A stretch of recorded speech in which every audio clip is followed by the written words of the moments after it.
Assalamualaikum warahmatullahi wabarakatuh. Halo semuanya, bertemu lagi bersama saya Desti Ermasari dengan NPM C1C020061. Pada kesempatan kali ini, saya akan membahas mengenai pendapatan PSAK nomor 23. Langsung saja kita masuk ke materinya. PSAK yang berkaitan dengan pendapatan itu ada PSAK nomor 23 tentang pendapatan. Kemudian untuk tahun 2020 sudah dikeluarkan 3 PSAK baru, salah satunya PSAK 72. PSAK 72 yaitu menyangkut PSAK terkait dengan pendapatan dari kontrak pelanggan. PSAK ini menggantikan beberapa PSAK dan ISAK. Jadi, PSAK 72 merupakan adopsi IFRS 15 Revenue from Contract with Customer Effective atau pendapatan yang berasal dari kontrak pelanggan. Ini PSAK baru yang efektif berlaku di tahun 2020. PSAK ini menggantikan beberapa PSAK sebelumnya, yaitu PSAK 23 tentang pendapatan, yang kedua itu PSAK 34 tentang kontrak konstruksi untuk perusahaan seperti Waskita Karya dan lainnya, di mana mereka memiliki PSAK kontrak konstruksi di dalamnya berkaitan dengan bagaimana pengakuan pendapatan jasa konstruksi. Kemudian ISAK 10 yaitu program loyalitas pelanggan. ISAK artinya interpretasi standar akuntansi keuangan. Ada ISAK 21 tentang perjanjian kontrak real estate. Ada pengalihan aset dari pelanggan, ISAK 27, dan PSAK 44 tentang akuntansi aktivitas pengembangan real estate. Jadi, semua PSAK yang di dalamnya terdapat aturan atau standar yang berkaitan dengan pendapatan itu dicabut dan digunakan PSAK 72. Dan sekarang IAI paling sering memberikan pelatihan PPL itu dalam kaitannya dengan PSAK 71 tentang instrumen keuangan, PSAK 72 pendapatan dari kontrak pelanggan, dan PSAK 73 tentang sewa. Sebelumnya ada 5 elemen utama, yaitu ada aset, liabilitas, ekuitas, penghasilan atau income, dan beban. Yang mana aset, liabilitas, ekuitas akan kita jumpai dalam laporan posisi keuangan. Sedangkan penghasilan atau income dan beban akan kita jumpai dalam laporan laba rugi dan penghasilan komprehensif lain. Kita langsung saja masuk ke materi penghasilan atau income. Nah, penghasilan atau income adalah setiap peningkatan manfaat ekonomis atau setiap kenaikan manfaat ekonomis dalam satu periode. Jadi, kita melaporkan penghasilan itu adalah dalam satu periode, apakah bulan atau tahunan, yang ditandai dengan adanya aliran kas masuk, kemudian peningkatan aset lain selain kas, kemudian dan atau penurunan liabilitas. Jadi, kita juga bisa mengatakan ada income atau ada kenaikan manfaat ekonomis itu ketika terjadi penurunan liabilitas. Utang yang dimiliki turun, maka itu disebut juga kenaikan manfaat ekonomis. Kemudian, tambahan yang akan meningkatkan ekuitas perusahaan yang akan mengakibatkan kenaikan ekuitas dan bukan berasal dari kontribusi pemegang saham. Itulah yang namanya penghasilan. Penghasilan ini terbagi dua, ada pendapatan dan keuntungan. Definisi pendapatan adalah setiap kenaikan manfaat ekonomis dalam satu periode tertentu yang ditandai dengan aliran kas masuk dan peningkatan aset lain selain kas, dan atau penurunan liabilitas yang berasal dari aktivitas utamanya. Perusahaan yang akan meningkatkan ekuitas perusahaan dan bukan berasal dari kontribusi pemegang saham.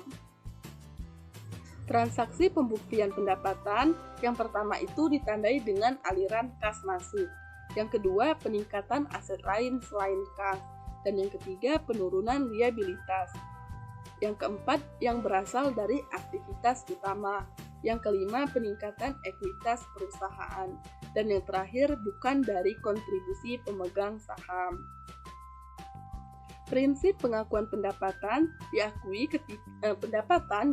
ketika jasa sudah diberikan atau ketika barang dagangan telah diserahkan kepada pembeli. Beberapa kemungkinan perusahaan mengakui pendapatan tergantung jenis perusahaannya. Yang pertama yaitu perusahaan dagang, ketika perusahaan telah memberikan barang jualan kepada pembeli, bukan saat menerima uang karena kita memakai prinsip accrual basis. Yang kedua, perusahaan jasa ketika jasa telah diberikan, bukan saat uang diterima. Kemungkinan mengakui pendapatan lebih awal atau ditangguhkan. Pengalihan lebih awal dapat digunakan jika perusahaan merasa punya keyakinan yang tinggi mengenai jumlah yang dapat diterima. Pertanyaannya adalah kapan kita harus menunda pengakuan pendapatan. Jadi yang pertama, yang menunda pengakuan pendapatan itu adalah tingkat ketidakpastian mengenai jumlah pendapatan atau biaya yang dikeluarkan cukup tinggi. Yang kedua, penjualan tidak merepresentasikan penyelesaian substansial dari proses pendapatan. Selanjutnya, bagaimana saat kita menjual memberikan adanya diskon karena orang membeli dalam partai besar? Maka untuk kasus ini pendapatan harus diukur pada nilai wajar atas imbalan yang diterima atau dapat diterima. Maka jumlah yang akan kita terima nanti tidak sebesar harga jual, tetapi harga jual setelah dikurangi dengan diskon. Maka kita akan mencatat piutang kita pada penjualan itu sebesar nilai bersih, yaitu penjualan dikurangi dengan diskon. Lalu bagaimana jika pembayarannya itu ditangguhkan? Misalnya pembeli membayar dengan wesel, maka nilai wajar imbalan ditentukan dengan pendiskontoan seluruh penerimaan di masa depan dengan menggunakan tingkat bunga tersirat. Kemudian terkait penjualan untuk barang yang ditukar. Jika barang atau jasa diperlukan untuk barang atau jasa dengan sifat dan nilai yang serupa, maka pertukaran tersebut tidak dianggap sebagai transaksi menghasilkan pendapatan. Tapi, jika barang dijual dan jasa diberikan untuk dipertukarkan dengan barang atau jasa yang tidak serupa, maka pertukaran tersebut dianggap sebagai transaksi yang menghasilkan pendapatan. Selanjutnya, kita masuk ke materi pengakuan pendapatan penjualan. Pendapatan dari penjualan barang diakui jika seluruh kondisi berikut terpenuhi. Yang pertama, ada entitas setelah memindahkan risiko dan manfaat kepemilikan barang secara signifikan kepada pembeli. Yang kedua, entitas tidak lagi melanjutkan pengelolaan yang biasanya terkait dengan kepemilikan atas barang atau melakukan pengendalian efektivitas barang yang dijual. Kemudian, jumlah pendapatan tersebut dapat diukur dengan andal. Yang keempat, manfaat ekonomi yang terkait dengan transaksi tersebut akan mengalir kepada entitas tersebut. Dan yang terakhir, biaya yang terjadi atau akan terjadi sehubungan dengan transaksi penjualan tersebut dapat diukur dengan andal. Kemudian mengenai penjualan tagih dan tahan atau bill and hold. Pengiriman ditunda atas permintaan pembeli, tetapi pembeli memperoleh hak milik atas barang dan menerima tagihan. Pendapatan diakui pada saat pembeli memperoleh hak milik apabila yang pertama itu kemungkinan besar pengirim akan dilakukan atau pengiriman akan dilakukan. Yang kedua, barang yang berada di tangan penjual dapat diidentifikasi dan siap untuk dikirim ke pembeli pada saat penjualan diakui. Dan yang ketiga, pembeli secara khusus mengakui adanya instruksi penangguhan pengiriman dan syarat-syarat lazim tetap berlaku. Selanjutnya ada instalasi dan infeksi. Pendapatan biasanya diakui pada saat pembeli menerima pengiriman serta instalasi dan infeksi telah diselesaikan. Namun, pendapatan diakui segera setelah pembeli menerima pengiriman ketika yang pertama proses instalasi sederhana, dan yang kedua pemeriksaan dilakukan hanya untuk tujuan penentuan akhir kontrak.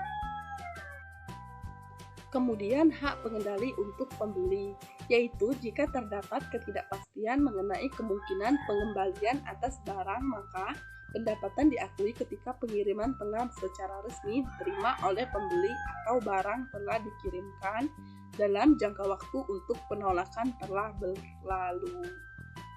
Nah, metode pengakuan yang dapat digunakan adalah yang pertama, tidak mencatat penjualan sampai semua hak-hak pengendali kadaluarsa, dan yang kedua, mencatat penjualan tetapi dikurangi dengan perkiraan pengembalian di masa depan penjualan.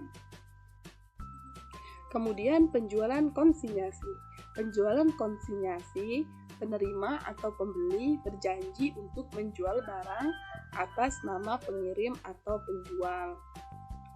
Pendapatan diakui oleh pengirim saat barang telah dijual oleh penerima kepada pihak ketiga. Nah, penerima tidak mencatat barang yang akan dijual sebagai asetnya. Kemudian, pengirim mendapatkan laba atas penjualan, dan pengirim juga mendapatkan komisi atas penjualan. Kemudian yang terakhir itu ada penjualan dicicil atau installment sales. Nah, pendapatan yang terkait dengan harga penjualan tidak termasuk bunga diakui pada tanggal penjualan.